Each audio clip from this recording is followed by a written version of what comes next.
오늘은 성공한 플로리스트들은 어떻게 일을 하고 있는지 이를 따라가는 방법에 관해서 이야기를 한번 해보겠습니다. 그런데 우리나라에서 성공한 플로리스트가 누가 있는지, 실제로 돈을 잘 벌고 있는 플로리스트가 있긴 한지 알기는 어려우셨을 것 같습니다.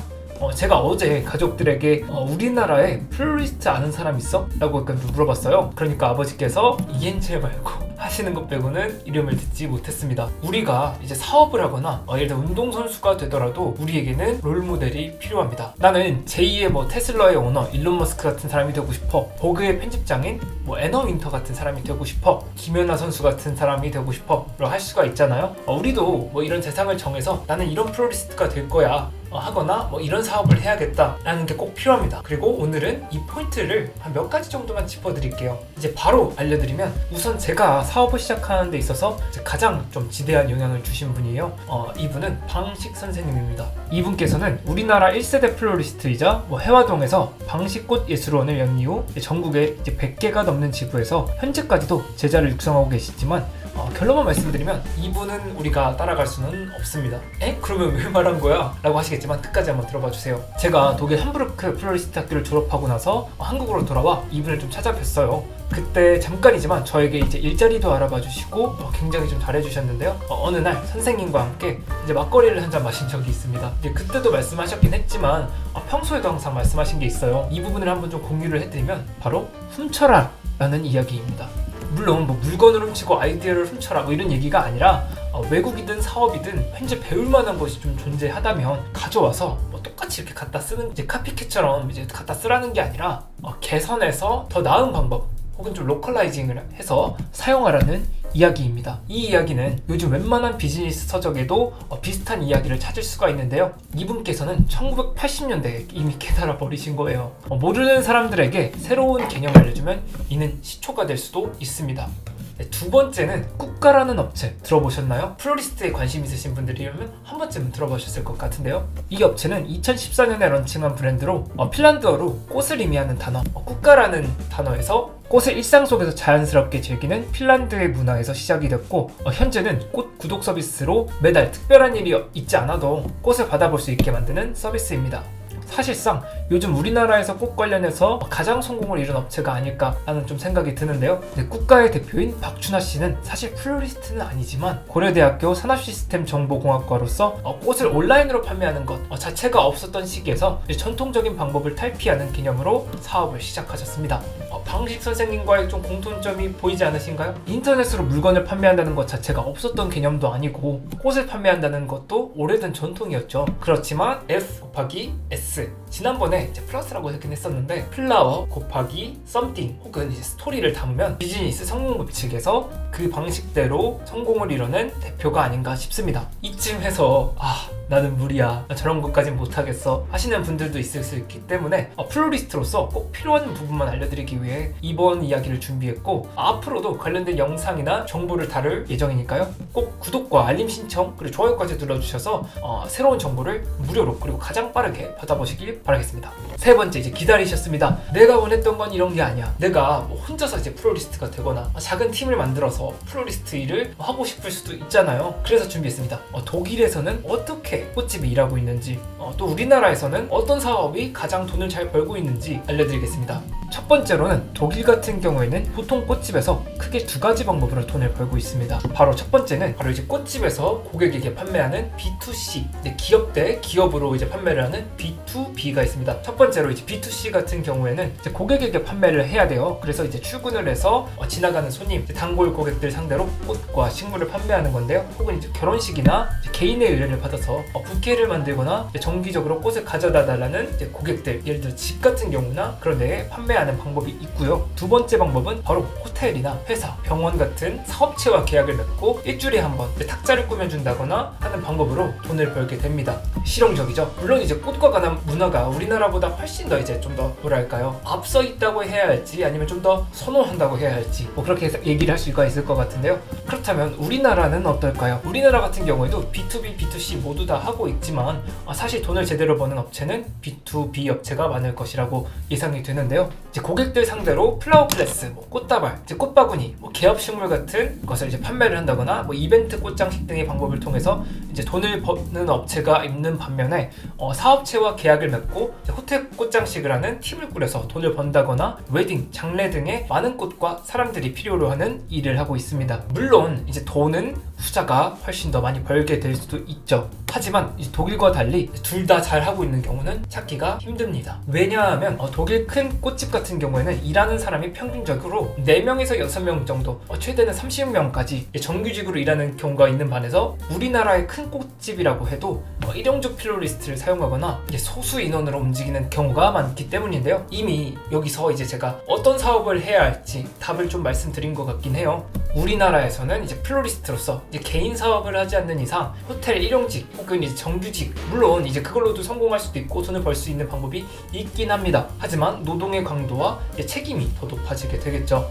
결국에는 비즈니스를 하는 것이 유리하다고 볼 수가 있습니다. 그렇기 위해서는 나만의 가지고 있는 무기와 스토리가 필요한 건데요. 어떤가요? 우리나라에서 어떤 플로리스트가 돼야 할지 좀 감이 오시나요? 우리나라에서도 돈을 버는 플로리스트가 되는 방법이 분명히 있습니다. 제가 앞으로 이제 플로리스트가 되는 방법이라든지 돈이 얼마나 필요한지에 관해서 좀 알려드릴 테니까요. 궁금하신 내용이 있다면 댓글 남겨주시면 제가 답변을 해드리겠습니다. 혹시 플로리스트가 필요한 스토리나 역사 같은 걸 담기 위해서는 어떻게 해야 되는지 궁금하신 분들도 있으실 것 같은데요. 다음 영상을 참고해주시면 더 많은 정보를 얻어가실 수 있습니다. 그럼 저는 더 좋은 영상으로 돌아오겠습니다. 감사합니다. 안녕.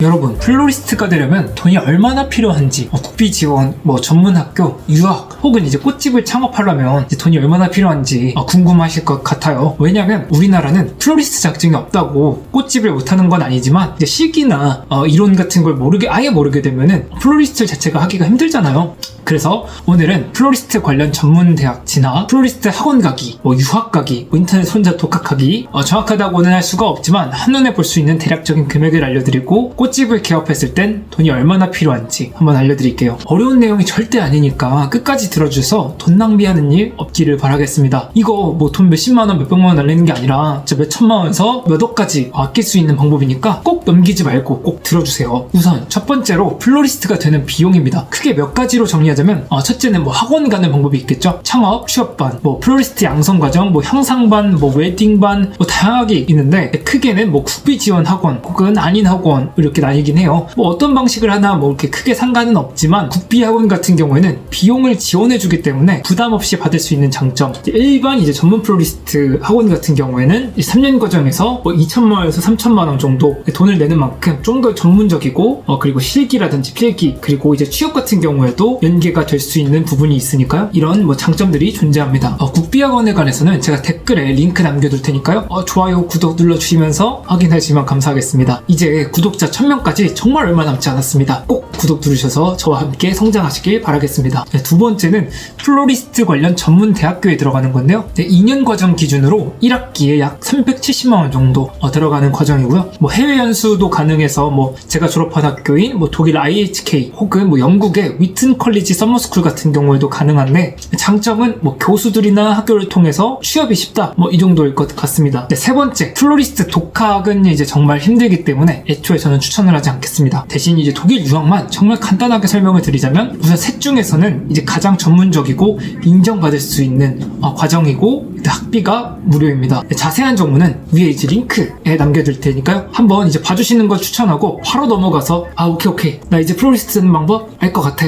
이제 알겠어. 근데 이제 난 이제 취업은 관심 없고 계속 왜 취업 얘기만 해. 그럼 나 꽃집 하고 싶은데 꽃집 창업은 대체 얼마 정도 드는지 한번 얘기해봐 라고 하신다면 이제 바로 말씀드릴게요. 일단은 이제 꽃집 창업 비용은 약 5천만 원에서 1억 정도입니다. 1억? 5천만 원? 말도 안 돼. 사기치지 마. 무슨 꽃집을 드는데 5천만 원에서 1억이나 들어. 아니요, 거짓말 진짜 아니고요. 제가 있었던 분당에 있던 1층 샵 보증금이 5천만 원이었어요. 이제 거기에 인테리어 비용 다 혼자 이제 하신 거라면 상관이 없겠지만 사람을 쓰셔야 되는데 예를 들어 내가 정말 예쁜 나무 인테리어 해가지고 짜서 만들고 싶어. 그러면 목수 부르면 진짜 돈 그냥 나가고 가구를 이제 최대한 아낀다고 해도 약 최소 1천만 원 정도 비용이 발생합니다. 보증금이 5천만 원 나중에 돌려받을 수 있지만 인테리어 비용 같은 경우에는 가구나 이런 것들이 남긴 하겠지만 크게 무슨 의미가 있을까요?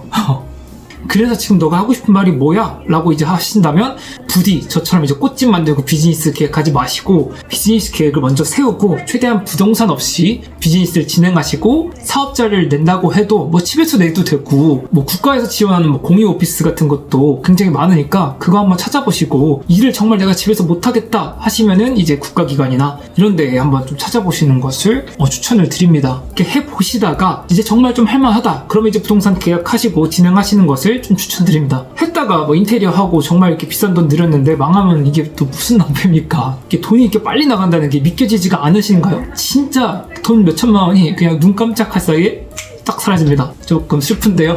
일단 여기서 제가 추천하는 과정도 조금 궁금하실 것 같은데 아싸리 독일 유학 가셔서 전문적인 교육을 받으면서 3년간 무료로 교육 받으시는 거를 추천드리지만 유학은 좀 아직 모르겠고 힘들겠다 하시면은 고민하지 말고 국비 지원 사업 먼저 해보시고 전문 학교든 아니면 뭐 전문 학원 뭐 이렇게 다니시는 것을 추천을 드리고 그 다음에 이제 꽃집 하시려면 정말 준비를 잘 하셔서 진행하셔야만 교육비 몇천만 원에서 창업비 뭐 1억까지 아낄 수가 있으니까요. 혹시 뭐 외국에서는 어떻게 이제 꽃집을 운영하는지 우리나라에서는 성공한 꽃 판매 사업이 뭐가 있는지 누가 좀 유명한가 궁금하신 분들은 다음 영상 제가 다음 추천 영상을 올려드릴 테니까요. 궁금하시다면 다음 추천 영상을 꼭 보시는 것을 추천드립니다. 그럼 다음 영상으로 돌아오겠습니다. 감사합니다.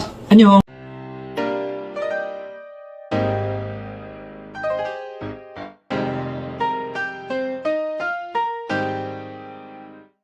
우리의 비즈니스의 주인공은 누구일까요? 바로 고객인데요.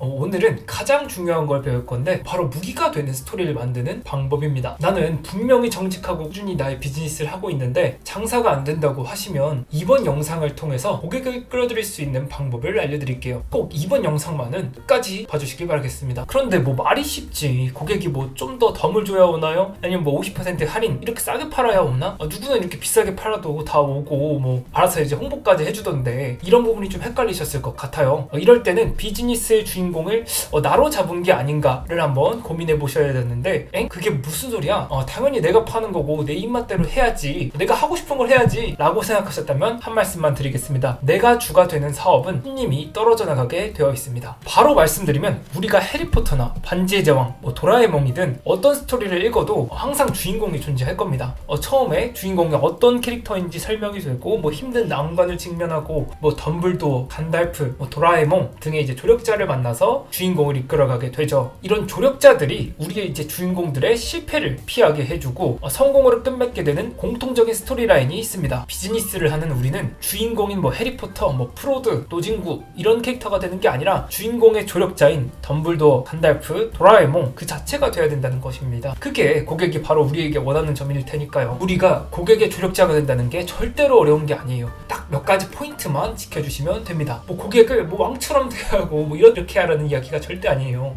그러면 첫 번째로 스토리를 일단 만들고 주인공을 그 안으로 초대해야 합니다. 고객을 어려운 빌런처럼 뭐 나쁜 왕을 모시듯이 막 신하처럼 다가가지 마시고 오히려 고객을 스타워즈의 스카이워커로 놓고 자신을 요다라고 생각하라는 것입니다. 내 얼굴이 요다 이런 뜻이 아니라 이것은 커뮤니케이션 전문가 낸시 두아르테라는 사람이 연구를 통해 연설을 할 때는 관객을 루크 스카이워커로 두고 자신을 요다라고 생각하라고 했는데 결론적으로는 내가 누군가를 이끌어가는 리더라고 생각하시고 고객을 대상으로 지혜나 뭐 제품, 서비스를 제공하라고 하는 것입니다. 두 번째는 우리는 고객의 내면을 자극을 해야 돼요. 너무 어렵게 생각하지 마시고 쉽게 설명을 해드리면 주인공에게 어떤 위험이 처했을 수도 있어요. 뭐 꽃집 같은 경우에는 내 친구가 시상식을 가는데 이제 상을 타게 돼서 꽃다발이 필요해요. 그러니까 이제 우리가 결혼을 해야 되는데 꽃장식이 필요합니다 라고 하는 두 가지 경우를 말씀을 드릴게요. 시상식에 꽃다발이 필요하다고 하면 아무 꽃이나 주고 보내는 게 아니라 그분이 좋아하는 꽃이 있나요? 뭐 없다면 어떤 색을 좋아하나요? 쿨톤인가요? 웜톤인가요? 혹시 알레르기가 있는 꽃이 있을 수 있을까요? 이제 백합 같은 경우에는 알레르기가 심하거든요. 뭐 이런 식으로 얘기를 할 수도 있고 그 친구가 입을 뭐 아웃핏 같은 경우나 평소에 입는 옷 스타일을 알고 계시나요? 또 머리 길이는 어떻게 되는지 아시나요? 그냥 꽃을 이제 판매한다는 게 아니라 주인공을 위한 맞춤 장비, 뭐 무기를 만들어준다는 느낌으로 해야지 여기 꽃다발 뭐 39,000원짜리 뭐 59,000원짜리 있으니까 두 개에서 뭐 고르세요 라고 하면은 좀 느낌이 많이 다르겠죠? 앞에 있는 것처럼 한다면 뭔가 여기 좀 다른데? 다음에 여기 또 와야겠다. 아니면 친구들한테 알려줘야지. 여기 이렇게 한다더라. 이렇게 하면서 입소문이 자연스럽게 날 수가 있는 것입니다. 웨딩이나 이벤트 꽃장식이라면 좀 더 디테일해져야겠죠. 위에 말한 건 기본인데 최소 2명 이상은 이 정보를 알아야 되는 거고요. 결혼식장처럼 사람들이 많이 몰리는 곳에는 알레르기를 유발할 수 있는 꽃을 제한한다거나 식사 자리에 강한 꽃향기가 나면은 불편하겠죠. 이런 부분은 기본적으로 베이스로 깔려 있어야 된다는 말입니다. 공부를 무조건 해야 해요. 그리고 추가적으로 식장의 분위기, 조명의 색온도, 컨셉 같은 게 디테일하게 좀 뽑아주고 트렌드를 따라간다거나 특이한 무언가를 찾아서 그 위에 좀 덧붙여서 특별한 형태를 만들어준다면 나만의 스타일을 가질 수 있게 됩니다. 이런 부분에서 역사에 관해서 뭔가 좀 궁금하신 부분이 있으시다면 제가 오른쪽에 추천 영상 올려드릴게요. 중요한 것은 이런 부분을 정말 습관처럼 생각을 하셔야 된다는 건데요. 이런 습관만 좀 잘 들여놓으신다면 나중에는 우리가 신경 쓰지 않아도 무의식 속 규칙을 따르게 되어 있어요. 습관이라는 게 만드는 게 굉장히 불편하고 힘들다고 생각을 하겠지만 습관만 잘 들여놓는다면 오히려 우리가 좀 더 자유롭게 살 수가 있게 됩니다. 고객 입장에서는 우리는 가이드입니다. 절대 주인공이 아닌 거예요. 우리가 나서서 자랑하듯이 우리는 이렇게 하고 이렇게 합니다 하면은 고객 입장에서는 그렇구나 하면서 다른 자신의 조력자를 찾으러 갈 수도 있게 되고요. 항상 고객에게 귀를 기울이고 필요한 부분을 찾아서 채워줘야 합니다. 세 번째로 우리가 가이드라는 걸 인지시켜 주셨다면 계획을 내려주셔야 되는데요. 구매나 결제를 한다는 것이 생각보다 힘든 의사결정이라는 것은 이제 우리 모두가 알 수 있을 텐데요. 우리 서비스 자체가 비싸면 더욱더 그럴 수 있겠죠. 그러니까 정확하게 어떻게 할 것이다 분명한 길을 제시해 주셔야 되고요. 그 후에 안정감을 얻은 고객에게 바로 행동을 촉구해야 합니다. 결제를 요청하거나 예약을 잡게 하는 직접적 행동 촉구를 하거나 고객과 관계를 쌓는 전환적인 행동 촉구를 해야 합니다. 관계를 쌓아서 어쩌라는 거예요? 한다고 하면은 이거는 좀 바로 설명을 드리자면 고객이 우리 가게로 들어오기 전에 오고 싶어 할 만한 프로모션을 통해서 홍보를 하게 되거나 정보를 제공함으로써 다음 무슨 일이 있었을 때 다른 곳이 아니라 우리 것을 찾을 수 있게 우리 것이 얼마나 좋은지 설득을 하라는 겁니다. 마지막으로 이렇게 한다면 당신이 좀 기억에 남을 수 있고 뭔가 더 좋은 것이 있다라는 게 자연스럽게 알 거라는 생각을 하지 마시고 직접적으로 말해주세요. 이렇게 하면 주인공분의 인생에 남는 꽃갈피 같은 순간이 될 겁니다. 결혼식 돈 나갈 때도 많은데 이렇게 하면 예쁘기까지 하는데 가성비까지 좋을 수 있어요 라고 하는 등의 그렇군 나를 좀 도와주고 있는 게 느껴져. 이제 성공적인 결과물이 나왔다면 이 비즈니스는 성공할 비즈니스인 것입니다. 방금 제가 말했던 부분들은 작가 도널드 밀러의 무기가 되는 스토리라는 비즈니스의 정석 같은 우리 비즈니스를 성공시키는 방법을 말씀드렸는데요. 어떤가요? 이제 이렇게 하면 뭔가 우리 비즈니스 이렇게 이끌어갈 수 있겠는데 하는 좀 아이디어가 샘솟지 않으신가요? 하지만 가장 중요한 것은 정직입니다. 꽃이든 어떤 물건이든 사기치지 말고 좋은 재료 사용하고 신선한 재료 사용하고 절대 고객을 속이면 안 됩니다. 여러분의 사업을 진행하는 데 있어서 이 영상을 2번, 3번 보시고 사업을 준비하는 사람들에게 좀 공유를 해주세요. 혼자만 갖고 계시지 마시고 다른 사람한테 알려줘서 이 이야기를 같이 공유하면서 브레인스토밍을 진행하는 것도 하나의 방법입니다. 플로리스트 전문학원, 국비학원, 유학, 독학, 그리고 꽃집 하려면 돈이 얼마나 드는지 궁금하시나요? 그렇다면 다음 추천 영상 보시는 것을 추천드리겠습니다. 그러면 다음 영상으로 돌아오겠습니다. 감사합니다. 안녕.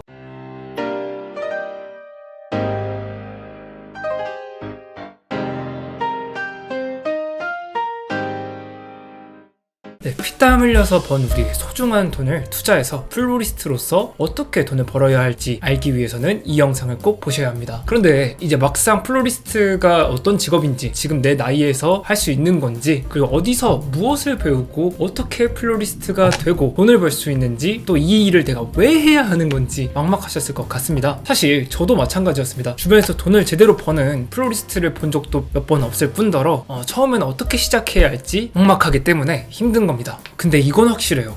일을 시작하더라도 제대로 시작해야 돈 낭비를 안 할 수 있다는 것인데요. 너무나 당연한 얘기긴 하겠지만 제 아시는 분 중에서도 꽃이 너무 좋아서 시작했다가 현재는 이제 다른 일을 하고 계신 분들도 정말 많아요. 일단 우선 제가 플로리스트가 어떻게 돈을 벌 수 있는 직업인지 설명을 한번 해드리겠습니다. 어렵지 않고요. 몇 가지 포인트만 딱 짚어드릴게요. 이제 많은 분들이 궁금하시는 것 중에 하나가 첫째로 이제 플로리스트 어떤 직업일까 좀 궁금해 하실 것 같은데요. 결국에는 크게 이제 꽃꽂이 장식, 그리고 꽃다발 만들기, 이제 식물 판매, 구매 등의 이제 방법으로 돈을 버는 직업인데요. 이제 메커니즘은 간단하게 꽃시장에서 이제 꽃과 장비를 구매해서 이제 정해진 시간 동안 이제 장소와 시간 뭐 이런 걸 좀 장식해주는 일을 하고, 개인적으로 뭐 취업을 하거나 아니면 개인 비즈니스를 여는 것으로 이제 플로리스트 일을 시작할 수가 있습니다. 두 번째, 플로리스트 도대체 이제 몇 살 때 시작해야 늦지 않는 걸까요?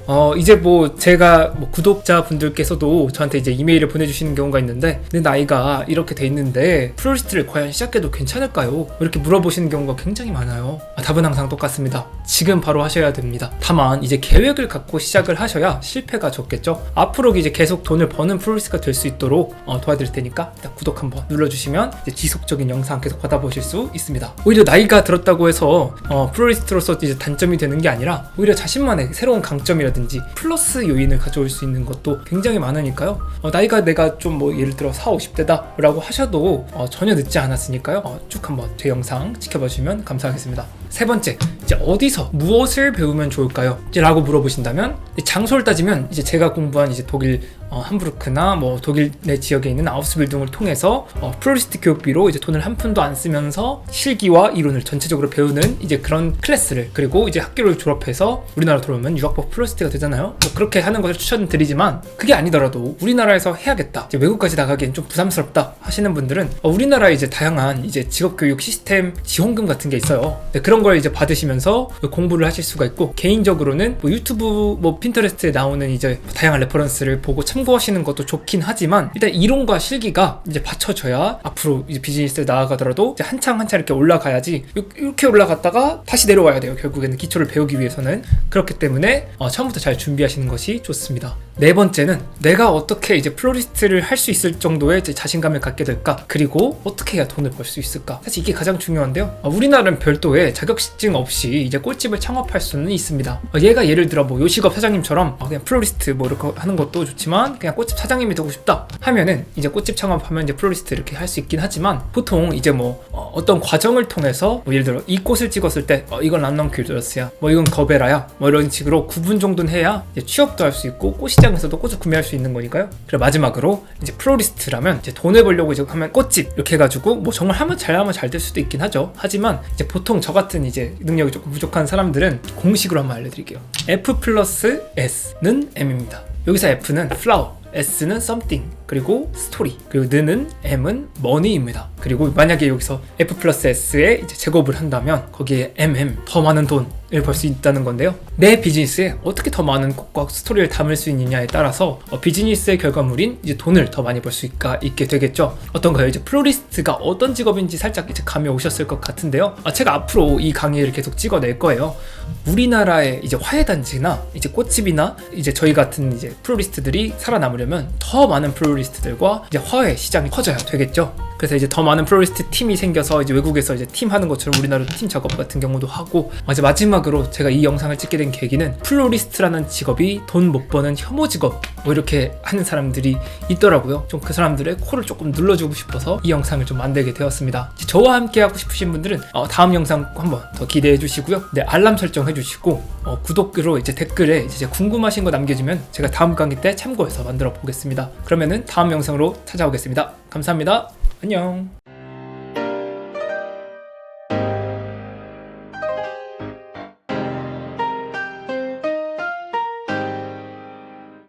레오나르도 다빈치가 말했습니다. 예술은 문화의 거울이자 고대부터 현재까지의 이야기를 전달하는 매체다. 플로리스트의 역사.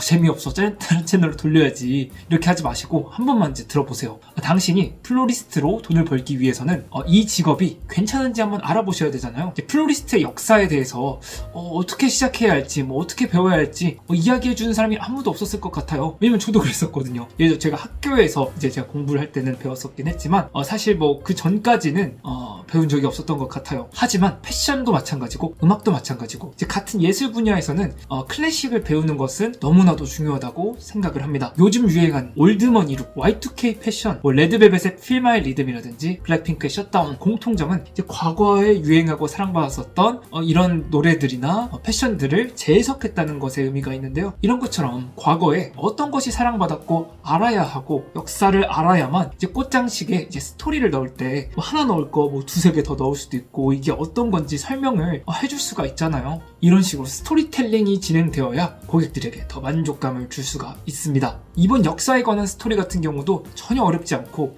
플로리스트라는 직업이 일단은 뭐 언제부터 발생이 되었는지 그리고 어떤 스타일이 있는지 제일 중요한 거예요. 사실 역사와 이제 양식에 따라서 어떻게 변화되었는지 설명을 해드리겠습니다. 우선 이제 플로리스트라는 직업은 역사적으로 딱 한 3가지 정도로 기억해 주시면 되는데요. 첫 번째로 가장 처음 꽃을 이제 장식의 느낌으로 사용한 것은 고대 이집트 시대라고 볼 수가 있습니다. 고대 꽃 장식의 시초인 이집트는 약 기원전 2500년 전부터 꽃 장식을 사용하기 시작했고 이집트의 파라오였던 람세스 3세는 화려하게 장식된 길을 이제 설계했을 정도로 꽃은 굉장히 신성하고 이제 모든 예술에서 모티브가 되었고 실제로 꽃다발도 직접 만들었었다고 합니다. 최근에 유튜브 채널인 침착맨에서 화제가 되었던 광민수 소장님이라고 들어보셨나요? 그분께서 직접 참여해서 만든 이집트 미라전에 제가 직접 다녀온 적이 있어요. 그때 이제 네덜란드의 라이덴 국립박물관에서 소장한 전시품들을 볼 수가 있었는데 그 안에서도 이제 관련된 전시품들을 엿볼 수가 있었습니다. 이집트의 꽃은 주로 종교의식이나 의례에 사용되었고 아름다운 생명 그리고 재생의 상징으로 재단에 올라왔습니다. 이제 로투스라고 하는 연꽃은 네페르템이라는 고대 이집트의 향기와 아름다움 그리고 치유의 신인 푸른 연꽃에 태어났을 정도로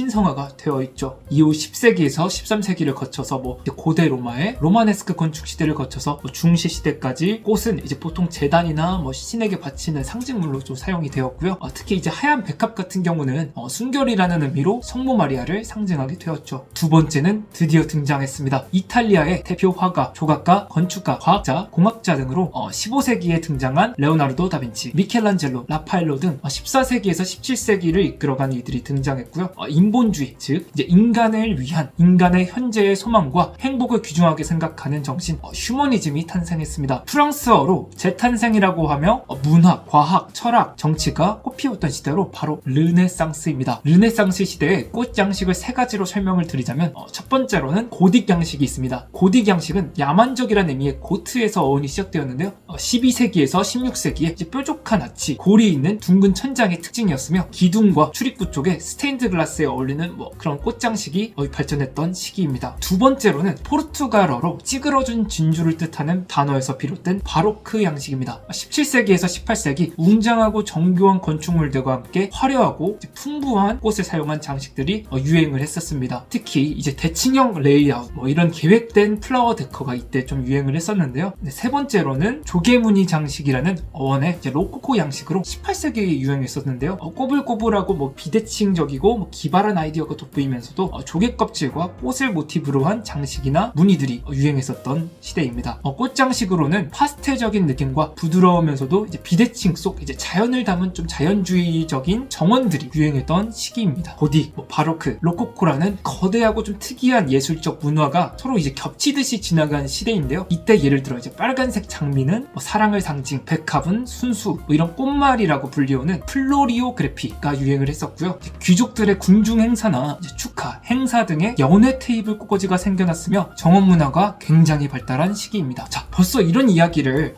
꽃 장식을 만들 때나 이제 우리가 클래스를 진행할 때 이런 이야기를 좀 학생들한테 들려준다고 하면 남들이 모르는 정보를 내가 이렇게 제공을 해줌으로써 흥미 유도와 작품의 깊이를 줄 수 있다고 생각이 들지 않으신가요? 저는 무조건 그렇다고 생각을 합니다. 앞으로 이제 돈을 버는 이야기와 플로리스트에 꼭 필요한 정보들을 제공해 드릴 테니까요. 구독이랑 알림 설정하시고 가장 빠르게 정보를 만나보시는 것을 추천드리겠습니다. 세 번째는 플로리스트의 알파이자 오메가 시작과 끝이 있었던 시대 17세기부터 19세기 그냥 딱 설명드리면 플로리스트가 가장 큰 돈을 벌었던 시대입니다. 플로리스트의 황금기였습니다. 일단 주인공은 네덜란드고요. 이제 무역의 발달로 경제적, 예술적, 문화적 전성기를 맞이하면서 바로 튤립 마니아 혹은 이제 튤립 피버라고 불렸던 이제 튤립 파동이 있었던 시대로 중앙아시아에 이제 16세기 때 오스만 제국이라는 나라에서 재배했던 튤립을 카를로스 클루시우스라는 식물학자가 1573년에 비엔나 황실 식물원에 튤립 구근을 처음 가져와서 심었고 1593년 아까 우리나라 미라전을 전시품을 빌려준 그 라이덴 대학교 식물원 관장이 되었고 거기서 이제 튤립을 선보임으로써 17세기 때부터 튤립 열풍이 시작되어 희귀 튤립 구근 하나가 집 한 채보다 비쌌던 경우가 있었다고 합니다.